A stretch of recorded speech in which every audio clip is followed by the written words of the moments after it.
In the late 1950s, professional basketball followed a rigid, ground-bound logic. The game was methodical, with players rarely leaving their feet to score. This chart shows the scoring ceiling of the modern era. While today's elite players struggle to maintain a 30-point average, Wilt Chamberlain once averaged 50.4 points across an entire 80-game season. He grabbed 55 rebounds in a single night and scored 100 points in a single game. These numbers look like typos today. He was a physical impossibility for the era. He stood nearly 7 feet tall, yet he possessed the sprint speed of an Olympic sprinter and the vertical explosion of a champion high jumper. The dimensions of the court and the rules of the game were designed for an entirely different class of athlete. The system simply lacked the physical capacity to process a player with these specifications. Chamberlain was a biological outlier who broke the existing mechanics of the sport. He didn't just play the game, he overrode it. At the University of Kansas, opposing coaches realized they couldn't counter Wilt through traditional talent. Instead, they began searching for legal loopholes to negate his presence. In an era before the shot clock, teams turned to extreme stall tactics. They passed the ball around the perimeter for minutes at a time, refusing to even attempt a shot, just to ensure Wilt never touched the ball.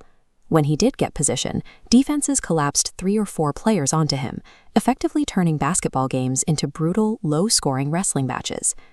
The systemic, grinding physical abuse at the college level eventually pushed him to a breaking point. Wilt left Kansas early to join the Harlem Globetrotters, seeking a style of play that celebrated his athleticism rather than trying to stifle it. These collegiate tactics proved that the sport's baseline rules were inadequate. The only way to stop him was to stop playing the game itself. When he finally entered the NBA in 1959, he won both Rookie of the Year and the MVP in his first season. The league's response was immediate and structural. The NBA patched the rulebook. They widened the lane from 12 to 16 feet. They banned offensive goaltending, stopping Wilt from reaching above the cylinder to bide missed shots in. Even inbounds were restricted, preventing teammates from lobbing passes over the backboard for dunks.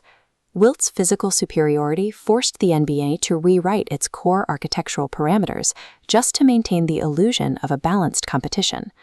Despite his scoring dominance, Wilt faced one immovable barrier: Bill Russell and the Boston Celtics. While Wilt broke records, the Celtics won championships.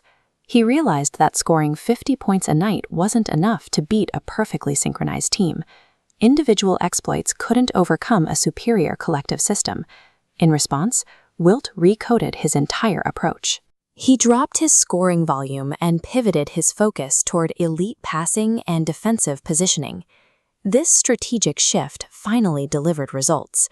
He led the 1967 76ers to a championship and later anchored a 1972 Lakers team that set a record for consecutive wins, proving he could master the system's requirements as a team player.